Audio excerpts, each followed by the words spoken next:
So hey guys, welcome back to another breakdown video of the great ruler season 2। और season 2 के आज के इस लेटेस्ट एपिसोड में भाई तुम्हें क्या ही मजा आने वाला है, बिकॉज जो अकेडमी कंपटीशन है वो शुरू हो चुका है गाइस। और साथ ही यहाँ पर जो बड़े बड़े दिग्गज हैं वो यहाँ पे इमोशन का सामना करने वाले हैं। और जैसा कि मैंने लास्ट एपिसोड में तुम लोगों को बताया था कि सेंट स्पिरिचुअल एकेडमी और यहाँ पे मोशन, इनके बीच बहुत ही तगड़ी वाली बैटल देखने को मिलने वाली है। और बस यही से द ग्रेट रूलर की स्टोरी जो है वो पीक पकड़ने वाली है। और आने वाले जो एपिसोड्स है ना, आने वाले वीक्स में तुम्हें बहुत सारा एक्शन देखने को मिलने वाला है। तो चलो फिर वीडियो को शुरू करते हैं। और इससे पहले जिन लोगों ने भी अभी तक लास्ट वीडियो को चेकआउट नहीं किया तो यार कर लेना, तभी जाके तुम्हें स्टोरी में आगे कुछ समझ आएगा। तो चलो फिर वीडियो को शुरू करते हैं। और गाइस, रिकैप में नहीं होगी तो वो जाके चेकआउट जरूर कर लेना, बिकॉज़ बहुत सी डिटेलिंग है और हर चीज मैं यहाँ पे नहीं बता सकती। बट फिलहाल के लिए इतना जान लो कि यहाँ पर मोशन समेत जो बाकी सारे लोग थे ना, बाकी सारे एकेडमी के स्टूडेंट्स थे, वो लोग यहाँ इस मिस्टीरियस फॉरेस्ट के अंदर आ जाते हैं, जहाँ पर एक मिस्टीरियस सा बंदा था जो कि अपने लोगों के साथ मिलकर ना यहाँ के लोगों को बहुत बुरी तरीके से हंट कर रहा था। और इसी के चलते मोशन और मिस लोली और इनके साथी जो थे ना, इनके ऊपर भी हमला हो जाता है और ये लोग भी इससे बचना शुरू कर देते हैं। और यही से आज के वीडियो की शुरुआत होती है, जहाँ पर लोली और मोशन और जो उसकी पूरी टीम थी यहाँ से भाग रहे थे। अब रास्ते में इनके ना बहुत से ऑब्स्टिकल्स आ रहे थे, लेकिन लोली और मोशन उसे निपटाते हुए आगे बढ़ रहे थे। लेकिन जब बड़े बड़े टेंटिकल्स देखने लगते हैं तो मोशन भी समझ आता है कि यार ये तो बहुत बड़ी मुसीबत है। अब जैसे ये टेंटिकल्स इनके ऊपर हमला करने जाते हैं ना, तभी यहाँ पे वो किंग शॉन से कहने लगता है कि इन सभी को हमारे लिए खत्म करो। अब किंग शॉन भी हवा में जंप करते हुए इन सभी को निपटाती जाती है। और फिर वो फेंग से कहता है कि लेफ्ट से जो भी अटैक हो रहे हैं उसे रोकने की जिम्मेदारी उसकी है। लोली की जिम्मेदारी थी पीछे को संभालना, यानी कि इनके बैक को गार्ड करना। अब ये लोग एक सर्कल का फॉर्म लेते हुए ना यहाँ पे एक दूसरे को प्रोटेक्ट कर रहे थे। लेकिन यहाँ पे जो उसके बॉस गिरी देखता है ना लिu जिंग, तो वो कहने लगता है कि तुम ऑर्डर देने वाले खैर होते कौन हो, हमें पता है हमें क्या करना है। ये कहते हुए वो फ्रेंड की साइड आ जाता है, यानी कि अपनी साइड छोड़ देता है, जिसके चलते यहाँ उसके लोगों के ऊपर हमला हो जाता है। जो देखते साथ ही मोशन को अब यहाँ पे जो राइट साइड है उसे गार्ड करने के लिए जाना पड़ता है। और वो यहाँ पर जाकर उन टेंटिकल्स को काट करना उसके लोगों की जान बचा लेता है। लेकिन तब तक यहाँ जैसे अपने लोगों पे हमला देखता है तो लिu जिंग का ध्यान भटक जाता है और तभी उसके ऊपर हमला हो चुका था। पर तभी फेंग उस अटैक को भी रोक लेता है। अब ये देखकर लिu जिंग समझ जाता है कि मोशन सही कह रहा था, हमें एक टीम की तरह वर्क करना होगा। यहाँ पर कोई भी अपनी मनमानी तो नहीं कर सकता अगर उसे सर्वाइव करना है तो। अब इस दौरान उसके ऊपर एक सरप्राइज अटैक भी हो चुका था, लेकिन वो उन टेंटिकल से जैसे तैसे बचा था। लेकिन पॉइजन का एक छोटा सा ट्रेस ना उसकी बॉडी में लग चुका था। वहीं दूसरी तरफ मिस लोली जो यहाँ इन लोगों से फाइट कर रही थी, सडनली वो देख पाती है कि यहाँ पे ये टेंटिकल्स बहुत ज्यादा बढ़ रहे हैं। तो वो यहाँ पर अपनी स्पॉट स्ट्राइक से इन सभी को निपटाने की कोशिश करती है। और यहाँ पे वो अपनी लो स्वॉर्ड को निकालते साथ ही ना उसके जरिए से इतना पावरफुल अटैक करती है कि यहाँ पर एनर्जी का एक ऐसा सर्कुलर फॉर्म बन जाता है कि रास्ते में जो भी आता है ना उसे वो निपटा के रख देती है, बीच से काट के रख देती है। ये जो सारे टेंटिकल्स थे ना, इन सबके वो टुकड़े टुकड़े कर देती है। तभी यहाँ जैसे ही लोली सब कुछ शांत कर देती है ना, तो वो यहाँ दोनों से कहने लगती है कि ये वक्त नहीं है बहस करने का, हमें एक साथ सर्वाइव करना होगा, एक साथ एक टीम की तरह काम करना होगा। अब तभी मोशन कहने लगता है कि अगर तुम्हें हीरोपंती दिखाने का इतना ही शौक है तो तुम यहाँ से बाहर निकलने के बाद दिखा देना, तुम्हारी गलती की वजह से तुम्हारे लोगों की जान जाने वाली थी, यहाँ तक कि मेरे साथी फेंग यान की जान भी खतरे में थी सिर्फ तुम्हारी गलती की वजह से। जिसमें वो उल्टा भड़कते हुए कहने लगता है कि क्या तुम्हें नजर नहीं आ रहा, मुझे भी चोट लगी है, अब मेरे शरीर में भी पॉइजन लग चुका है। जिसपे उसके जो टीममेट्स थे वो कहने लगते हैं कि पर कैप्टन आपको समझना होगा कि अभी अभी हम लोगों ने ऑलमोस्ट सब कुछ गवा दिया होता, अगर मोशन और उसकी टीम ना होती तो शायद हम मारे जाते। इसमें दूसरा साथी कहने लगता है कि हाँ कैप्टन, शायद हमें कुछ देर के लिए मोशन को सुनना चाहिए, उसके ऑर्डर्स को फॉलो करना चाहिए। जिसपे भाई उसका पारा तब जाता है। वो कहने लगता है कि अगर तुम किसका साइड पे हो, तुम मेरे टीममेट्स हो और तुम किसकी साइड ले रहे हो, क्या तुम्हें दिख नहीं रहा, हमें भी चोट लगी है और ये बस मामूली सी इंजरीज है, इससे ज्यादा और कुछ भी नहीं है। अब जैसे ही वो माइनर इंजरीज कहता है तो उसके शरीर पर वो जो पॉइजन था ना वो एक्टिवेट हो जाता है। इवन की फेंग जिसकी बॉडी पर भी ये पॉइजन कहीं ना कहीं लग चुका था, उसे भी पेन होता है। वो कहता है ये जो पॉइजन हमारी बॉडी में पहुंच चुका है, ऐसा लग रहा है कि ये पूरे के पूरे शरीर को जैसे पैरालाइज कर रहा हूँ, मैं तो अपने हाथ तक को फील नहीं कर पा रहा। अब तभी यहाँ पे मोशन बिगड़ती हुई सिचुएशन को देखकर दोनों से कहने लगता है कि यहाँ आओ। तभी फेंग उसके पास जाता है और फिर मोशन बताने लगता है कि मुझे याद है जब मूलोंगजी का हम सामना कर रहे थे तो ब्रदर शेन चेंशिंग और जो ली जुआनटोंग है, इन दोनों को मैंने डिटॉक्सिफाई किया था। कहते हुए वो अपने फिंगर के जरिए से ना उसके बॉडी के अंदर से पॉइजन को डिटॉक्सिफाई करना शुरू कर देता है। अब तभी यहाँ पे फेंग उससे कहने लगता है कि कैप्टन प्लीज थोड़ा आराम से करो यार, थोड़ा जेंटल होके काम करो। जिसपे मोशन उससे कहने लगता है कि तुमसे किसने कहा था कि तुम दूसरों की मदद करो। जिसके बाद वो उसे डिटॉक्सिफाई कर देता है और यहाँ पर फेंग पहले से बेहतर कंडीशन में था। अब तभी मोशन यहाँ पे लिu जिंग को भी बुलाता है, वो उसके पास जाता है और वो कहने लगता है कि देखो मैं पहले ही बता रहा हूँ, मेरे साथ थोड़ा जेंटल होके काम करना है। और मोशन उसके घाव पे ना सीधा अपने दोनों फिंगर्स को घसा देता है, जिसके चलते उसे पेन होता है और एक झटका सा फील होता है। लेकिन अगले ही पल वो ठीक भी हो चुका था। जिसके बाद वो कहने लगता है कि देखो तुम जानबूझ के ये सब कर रहे हो ना। तो मोशन उसकी उंगलियों का ना ऐसे मरोड़ते हुए कहने लगता है कि अभी पूरा काम हुआ नहीं है। और जिसके बाद भाई मोशन यहाँ पे धीरे धीरे करके सभी को ठीक कर देता है। अब तभी फेंग कहने लगता है कि कैप्टन हमें शायद यहाँ से निकलना चाहिए, अगर हम ज्यादा देर तक बस यहीं बैठे रहे ना तो फिर सब कुछ तो खत्म हो जाएगा हमारे लिए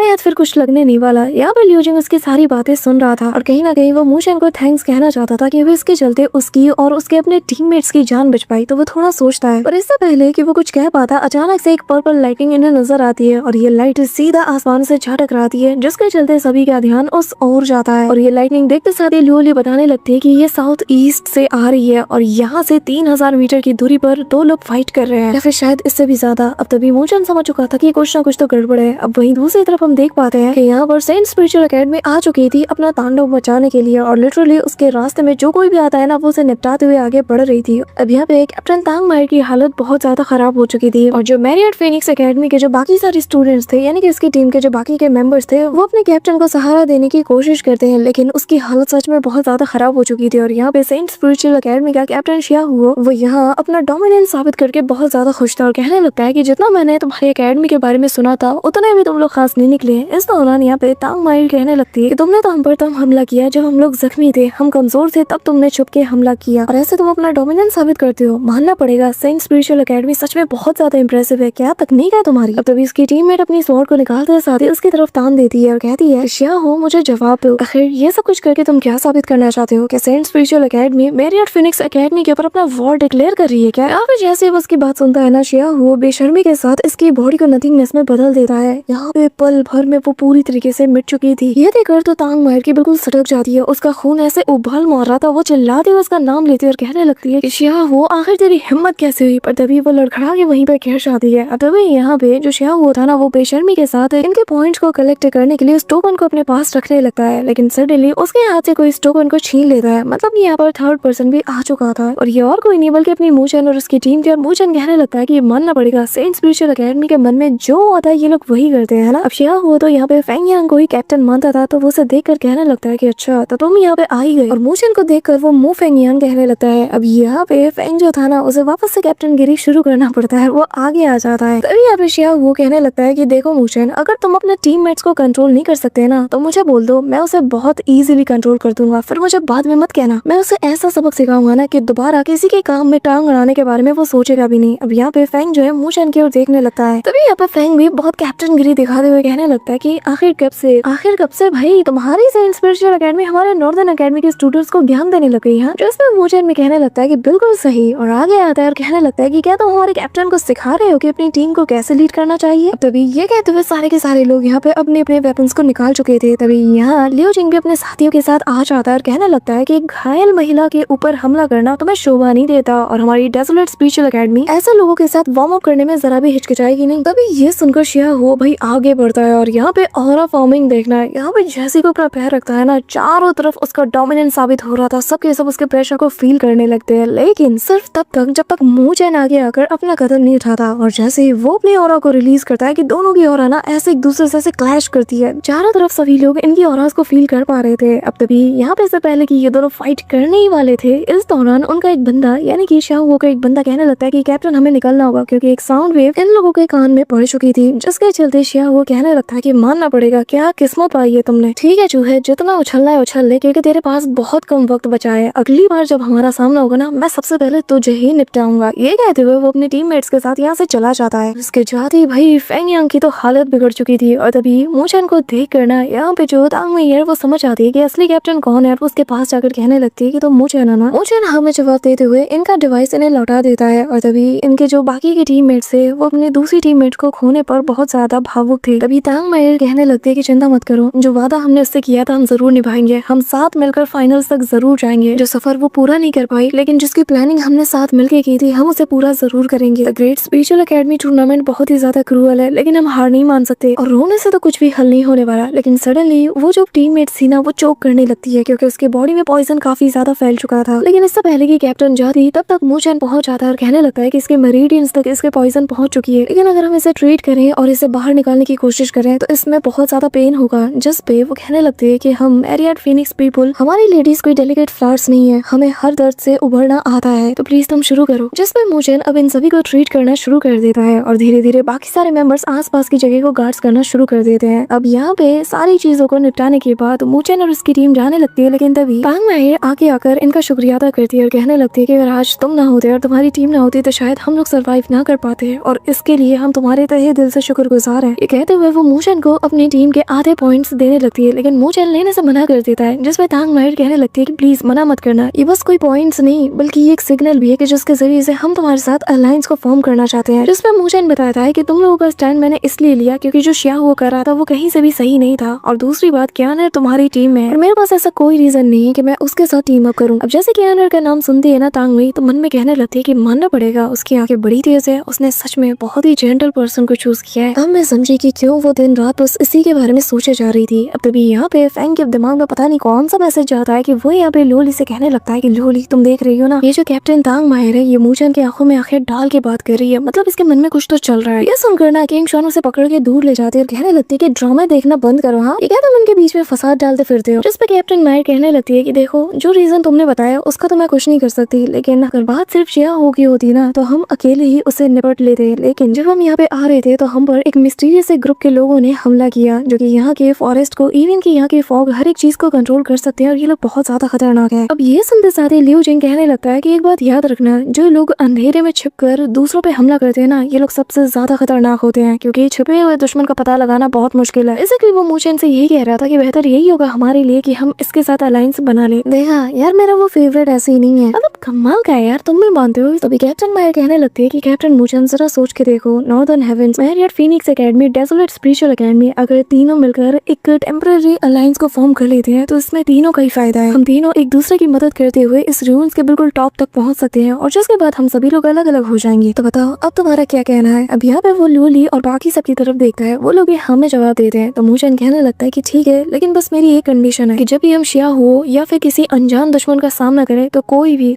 यहाँ पर हीरोपंती दिखाने के लिए अपने टीममेट्स की जान को खतरे में नहीं डालेगा। अब यहाँ पे ये सुनकर ना जो लिu जिंग था वो कहने लगता है कि हाँ पता है तुम किससे कह रहे हो। तभी यहाँ कैप्टन मायर को तो कुछ भी समझ नहीं आता, लेकिन वो कहने लगती है कि चिंता मत करो, शिया हो के साथ जो हमारा स्कोर है ना उसे तो हम खुद ही सेटल करेंगे और हम तुम्हारे पर कभी भी बर्डन नहीं बनेंगे। ये सुनकर मूचन कहने लगता है कि अगर ऐसी बात है तो ठीक है, फिर आज से हम तीनों का टेम्पररी अलायंस शुरू होता है। ये कहते हुए वो आगे आती है और मूचन से हाथ मिलाने जाती है, लेकिन तभी लोली आकर उससे हाथ मिला लेती है। ये देखकर मायर खुद भी हैरान थी, लेकिन लड़की समझदार है, समझ जाती है कि हाँ भाई ये कौन है। मैं होती मैं कहती दूर हट, बाहर में जाए तुम्हारी अलायंस। अब तो यहाँ पे सीन शिफ्ट होता है और यहाँ पे हम देख पाते हैं कि शिया हो उसी जगह पर उसी मिस्टीरियस मैन से मिलने के लिए पहुंच जाता है, जिसके पास जाकर वो सारी खबर दे देता है और वो कहने लगता है कि क्या इतने सारे लोग। जिस पे शिया हो कहने लगता है कि अगर ये विसल की आवाज मुझे ना सुनाई देती और मैं यहाँ पे ना आता तो मैं अब तक बाकियों को भी निपटा चुका होता। जिस पे ये ब्लैक रोब वाला बंदा से कहने लगता है कि आखिर तुमने उस लड़की को क्यों मारा, तुमने इतने अच्छे और नेचुरल फर्टिलाइजर को ऑलरेडी मेरे लिए जाया कर दिया। अब ये सुनकर शिया हो कहने लगता है कि आखिर अच्छे फर्टिलाइजर से तुम्हारा क्या मतलब। जिस पे वो यहाँ पर अपना सारा प्रोसेस बताने लगता है कि कैसे उनकी बॉडी से सारी नरिशमेंट को अब्सॉर्ब करने के बाद ये जो पेड़ है ना जो कि मेरे डिफेंस में काम करते हैं, इनके रूट्स और ज्यादा स्ट्रॉन्ग होते हैं, जिसके बाद आगे चलकर ये बेहतरीन फ्रूट्स भी देते हैं और जिनकी जो सीड्स होती है ये और ज्यादा कमाल की हो जाती है। तो इसलिए बेहतर होगा कि तुम थोड़ा वेट कर लो, और वैसे भी जो फ्रूट तुम्हें हासिल होगा ना वो देखकर तो तुम बहुत ही ज्यादा खुश हो जाओगे, क्योंकि ये ऐसा है कि जैसे हेवन ने तुम्हारे लिए किसी गिफ्ट को खुद प्रिपेयर किया हो। ये सुनकर यहाँ पे शिया हुआ कहने लगता है कि ठीक है मैं इंतजार कर लूंगा और तब तक मैं किसी को नहीं मारूंगा, क्योंकि मैं भी देखना चाहता हूँ कि आखिर इस सब का फल क्या निकलता है। जिस पे वो कहने लगता है कि चिंता मत करो, बहुत ही जल्द तुम्हें देखने को मिल जाएगा, क्योंकि इससे पहले का जो फर्टिलाइजर बैच था वो पहले ही हमारे पेड़ों की जड़ों को नरिश कर चुका है, और ये जो डिवाइन स्पिरिचुअल ट्री है ना इसकी जड़ें पहले से और ज्यादा स्ट्रॉन्ग बन चुकी है और बस किसी भी वक्त फल तुम्हें देखने को मिलने वाला है। अब यहाँ फॉर द फर्स्ट टाइम हम डिवाइन स्पिरिचुअल ट्री को भी देख पाते हैं। वही दूसरी तरफ मूचन और उसकी टीम यहाँ पे एक अजीब से सेंट को फॉलो करते हुए आगे बढ़ रहे थे, एक ऐसी खुशबू जो कि असल में उसी डिवाइन स्पिरिचुअल ट्री जैसी लग रही थी, और यहाँ पे ये लोग इसे ही स्मेल करते हुए इसके करीब पहुंच जाते हैं। अब तभी यहाँ पे जिन लोगों को लेजेंडरी डिवाइन स्पिरिचुअल फ्रूट के बारे में पता है वो लोग तो इस पेड़ को देखते साथ ही पहचान जाते हैं, और कहा यह जाता है कि इस फ्रूट के जरिए से जो हेवनली कंप्लीटेशन स्टेज के जो कल्टिवेटर्स है ना वो लोग ह्यूमन बॉडी डिजास्टर को बहुत इजीली क्लियर कर सकते हैं। तभी कैप्टन मायर के टीममेट्स कहने लगते हैं कि कैप्टन हमें आगे बढ़ना होगा, वरना बाकी सब लोग हमसे पहले आकर अपना हाथ साफ कर लेंगे। लेकिन वो सबको रोकने लगती है। मूचन भी सभी की हरकतों को देख रहा था, लेकिन यहाँ पे जो जेन किंग था ना यानी कि वही मिस्टीरियस सा फिगर जो कि अंधेरे में रहता है, वो बताने लगता है कि एक बार लोग जब यहाँ पे इसकी स्मेल से अट्रैक्ट होकर यहाँ पे आएंगे ना तो वो लोग हमारे जाल में फंस जाएंगे, क्योंकि उन्हें क्या पता कि वो लोग जिस फ्रूट को हार्वेस्ट करने के लिए आ रहे हैं वो लोग तो उसी का फर्टिलाइजर बनने के काम आएंगे। उनके अंदर का लालच ही आज उनकी जान ले लेगा। अब यहाँ पे तभी हम देख पाते हैं कि एक बैच जैसे ही आगे जाता है ना तो उनमें से एक बंदा जाते साथ ही इमीडिएटली उस फ्रूट को पकड़ते साथ ही हार्वेस्ट कर लेता है, यानी कि जैसे ही वो उसे तोड़ता है ना तो वहाँ पर एक और फ्रूट अपीयर होता है, जिसके बाद वो दूसरा तोड़ता है तो तीसरा आ जाता है। तो वो बंदा खुशी के मारे चिल्लाते हुए कहता है कि यहाँ पर सभी के लिए इनफ है, तो किसी को भी लड़ने की जरूरत नहीं है, हम जितने चाहे उतने यहाँ पे हार्वेस्ट कर सकते हैं। अब सभी लोग खुशी के मारे पागल से हो चुके थे। तभी मूचेन यहाँ पे सभी को बताने लगता है कि इसकी जो खुशबू है वाकई में बहुत ही ज्यादा कमाल की है, किसी को भी ये अपनी तरफ अट्रैक्ट कर सकती है और यही उनकी सबसे बड़ी गलती होगी। अब यहाँ उसकी बातें सुनकर लियू जिंग के लोग कहने लगते हैं कि लगता है कि कैप्टन मूचेन कुछ ज्यादा ही सावधानी बरत रहे हैं, जरा उन लोगों को देखो, वो लोग तो ऑलरेडी जाकर आराम से इसे हार्वेस्ट कर रहे हैं और इन्हें तो कुछ भी नहीं हो रहा। जिस पे यहाँ पे जो कैप्टन मेयर है वो भी बताने लगती है शायद तुम लोगों को दिख नहीं रहा, लेकिन जो स्पिरिचुअल ऑरा फ्लक्चुएशन है इस बाउंड्री के अंदर ये बहुत ज्यादा है और इवन की इसका जो सोर्स है वो बिल्कुल वैसा ही है जैसा कि इससे पहले हमने जिन टेंटिकल्स और जिन ट्रीज से सामना किया था, बिल्कुल वैसा। तो ऐसा लग रहा है कि ये उसी का पार्ट है। अब तभी यहाँ पर अचानक से ये सबके सब पागल से हो जाते हैं, जिनके हाथ भी वो फ्रूट लगता है धीरे धीरे करके वो रेड कलर का हो जाता है और अचानक से वो एक्सप्लोड करते साथ ही इन कल्टिवेटर का जो ब्लड एसेंस है उसे अपने अंदर अब्सॉर्ब कर लेता है। अब यहाँ ये नजारा देखकर मूचेन कहने लगता है कि ये कोई डिवाइन ट्री नहीं बल्कि एक डेमोनिक प्लांट है जो कि कल्टिवेटर के ब्लड एसेंस को अब्सॉर्ब करके खुद को नरिश करता है। जिसके बाद ये सो कॉल्ड डिवाइन ट्री ना अपने असली रूप में आ चुका था और इसका कलर ब्लू से रेड हो जाता है और हमें बताया जाता है कि असल में ये एक डेमोनिक स्पिरिचुअल ट्री है। दूसरी तरफ यहाँ पे